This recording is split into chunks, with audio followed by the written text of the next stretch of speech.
E fala galera, sejam novamente todos bem-vindos ao meu grandiosíssimo canal. Eu sou o Bob, como é que vocês estão?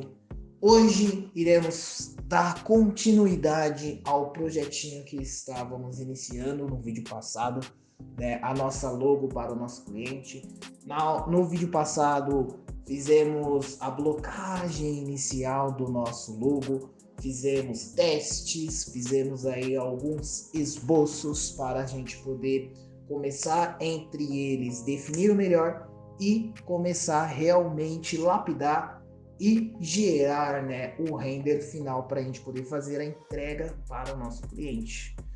Hoje vamos estar aí continuando o nosso processo. Hoje vamos estar aí fazendo a parte da line art, do refinamento, para a gente poder realmente aí sim colocar as cores e, nesse caso, finalizar o projetinho. Vamos ver como ficou? Bora lá? Bom, nesse caso já entramos naquele passo que é o passo mais difícil, que é o definir qual deles ficou melhor para ser utilizado. Né, neste caso aí fui escondendo os que eu não iria utilizar. Na real fui mais me organizando mesmo, né, para poder ficar mais fácil de poder utilizar, e aí através dessa organização pude definir qual eu estaria utilizando para poder desenhar, e assim comecei realmente, né, a criar as minhas linhas iniciais. O legal desse processo que eu pude também fazer um estudo de redução de linha, né? Mas mais ou menos como se eu estivesse desenvolvendo o personagem com uma quantidade de detalhes o mais possível que eu poderia estar acrescentando a ele, para que depois, de forma mais resumida, de forma mais cartunesca, eu conseguisse reproduzir aquilo que eu tinha feito, né, com menos detalhe. Então, nesse caso, é interessante, sim, a gente, pelos primeiros desenhos, a gente começar a criar um monte de detalhe, um monte de informação. Pode colocar aí, fazer vários testes, né? Porque, como eu disse até no vídeo anterior, né, nem mesmo o esboço que eu utilizei vai ser realmente o final, né? Então, provavelmente no meio do caminho eu possa estar alterando alguma coisa, possa estar acrescentando alguma coisa, né? Isso que a gente tem a liberdade, isso que é o mais legal da liberdade de criação, né? Ainda mais no início de processo, que a gente pode fazer bastante coisa relacionada a isso, né?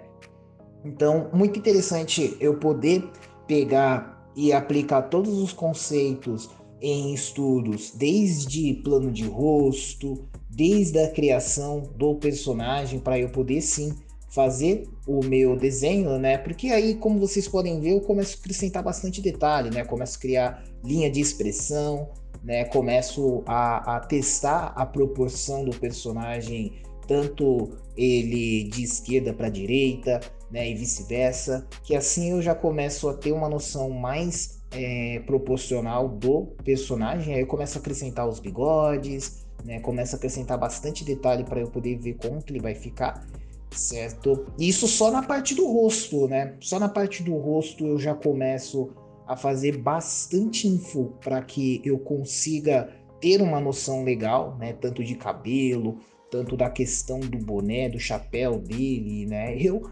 particularmente acabo mudando a minha ideia depois que eu fiz o rostinho dele. E aí, nesse caso, como eu volto a falar, né? Nem todo conceito que você faz, nem todo o esboço, você vai usar ele 100%, né? Então, no meio do caminho, pode ter certeza que futuramente você vai estar mudando alguma coisa, você vai estar criando algo, né? Então, foi o que eu fiz. Basicamente, acabei mudando aí o uso do esboço, né? Eu tava com a intenção de fazer ele em pezinho, aí decidi ele fazer dentro de um arco mesmo, né? Para poder ainda mais reduzir um pouco de informação, porque como a gente sabe, né? Uma logo ela tem que ser um conteúdo na qual você tenha ele resumido, objetivo e que faça, né? Que você tenha um fácil reconhecimento daquele conteúdo, né? Então, a logo em si ela tem que criar essa conexão de informações básicas que permitam a conexão do conteúdo que aquela logo representa, né? Então, acho bem interessante a gente ter esse conceito, ter isso em mente, né? Essa ideia em mente, que foi basicamente o que eu fiz. Tentei dar uma reduzida nas informações, os valores, porque não valeria a pena eu ter o personagem de corpo inteiro, sabendo que os pontos principais desta logo seria a lupa, né, o cigarro do tabaco, o chapeuzinho. Então, enxuguei um pouco a informação, colocando ele até a cintura, né, como chamamos de plano americano. Fiz a aplicação com uma quantidade de detalhes a mais, né, vocês podem ter visto, e aí comecei a partir para o próximo ponto, que seria reduzir mais ainda o desenho para eu poder criar lá aquele aspecto meio de caricatura, né? É o que basicamente nós artistas fazemos quando queremos criar uma caricatura, como queremos entender o processo de criação de caricatura, né?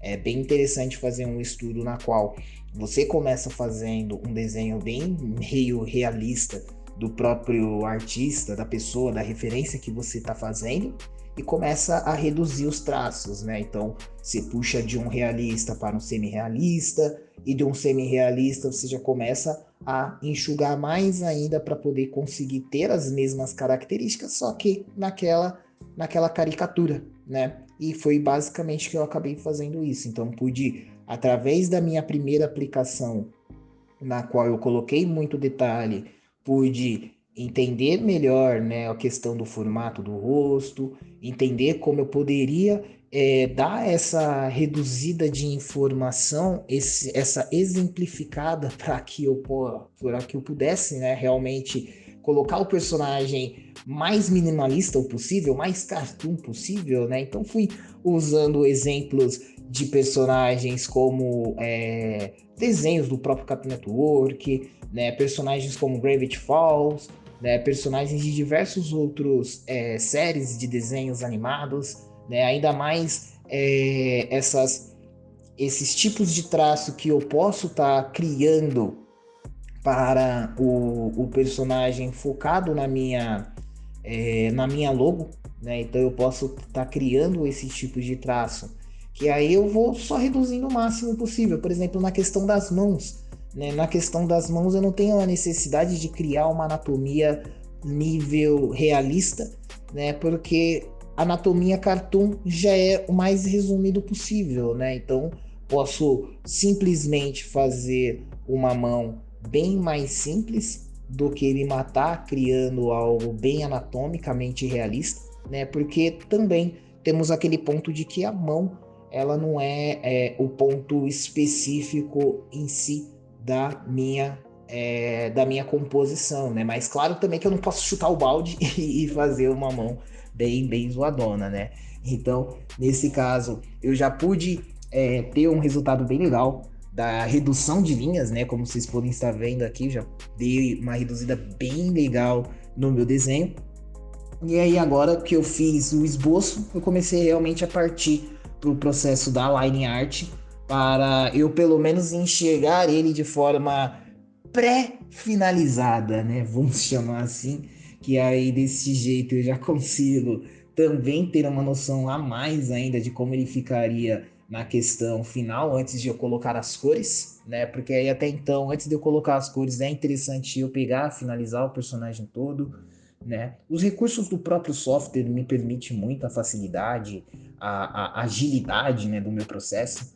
Então, isso que ajuda mais ainda na questão do desenvolvimento. E aí, é claro que eu fui fazendo só, né, a parte do conceito de criação de linhas, vem muito de você estar trabalhando com a dinâmica da forma do traçado, né? Então, geralmente quando a gente vai estar fazendo uma line e aí a gente percebe que aquele esboço tá mais bacana por conta da sujeira que a gente deixa no nosso esboço, né? E quando a gente vai realmente lapidar e começa a colocar as linhas, a gente acha que não fica interessante, é exatamente por conta do traçado e a dinâmica das linhas, né? Que aí tem essa questão de sobreposição, tem essa questão de você utilizar as próprias lines para você dar essa sensação de profundidade, essa sensação de iluminação, que é o que a gente vai estar aplicando futuramente dentro desse desenho, né? Porque aí para poder deixar mais ele com a intenção da gente futuramente usar para adesivos, né? Se a gente quiser fazer uma aplicação para estampas de camisetas, então eu tenho, né, esse controle, essa minha intenção total só através, né, das minhas linhas, que aí eu já consigo resumir também já o resultado e enxergar como que ele vai estar ficando, né? E aí por aí vai, eu vou fazendo a minha aplicação, vamos ver como que eu vou chegar aqui a finalizar, né? Até então vou estar fazendo só as minhas lines iniciais, para que depois eu possa refinar mais ainda ela, criando essas questões de sobreposição e profundidade, para depois realmente colocar as cores, certo?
Beleza, galera. Durante esse segundo processo, vocês conseguiram perceber que, através das escolhas que eu fui fazendo entre os meus esboços, eu não utilizei 100% ele até o final. Tive a liberdade de, através das escolhas dos esboços, também alterar e acrescentar mais informações. Fiz com que eu utilizasse o estudo de aplicação com uma forma mais detalhada, e desta forma mais detalhada reduzir as suas informações para poder criar a minha caricatura baseada no modelo. E com isso, né, também fiz as aplicações em linhas iniciais, pensando já na questão de sobreposição e profundidade dessa minha line art, certo? Bom, galera, esse foi o nosso segundo processo de criação da nossa logo. Espero que você tenha curtido. Para poder ficar ligado nos próximos vídeos, segue, se inscreve, ativa o sininho, comenta aí, curte o que você está achando desse processo, certo? Se quiser dar aí o feedback também, fica à vontadíssimo. Tudo nosso, gente. Muito obrigado. Tamo juntão. Um grande abraço. Fui!